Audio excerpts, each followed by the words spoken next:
त्यांनी असं म्हणता येणार नाही, परंतु मुख्यमंत्र्यांनी ज्या लोकांच्या मागण्या आहेत त्या मागण्या पूर्ण करण्याकरता समोर आलं पाहिजे. आणि आता हे अधिवेशन आहे, त्या अधिवेशनामध्ये 1000, 1500 किंवा 2000 कोटीची घोषणा करून या शहराला न्याय द्यायला पाहिजे. आणि विकास हा इंटिग्रेटेड विकास झाला पाहिजे, एकात्मिक विकास झाला पाहिजे. याच्यामध्ये गडरची समस्या खूप आहे, पाणी कंटॅमिनेटेड वॉटर त्या ठिकाणी येत आहे. आणि ज्या ठिकाणचे रस्ते, जे प्रमुख रस्ते आहे पण झोपडपट्ट्यांमधले रस्त्याची व्यवस्था करायला पाहिजे.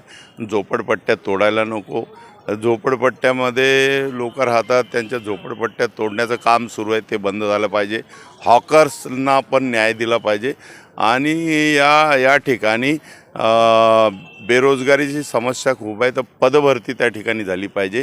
मग class 1, class 2, class 3, professors, readers, principles, आणखी पोलीस भरती किंवा हेल्थचा खूप प्रश्न आहे, त्या हेल्थमध्ये पण पदभरती झाली पाहिजे. त्याच्याकरता आम्ही माननीय मुख्यमंत्री, आम्हाला विश्वास आहे की ते करतील.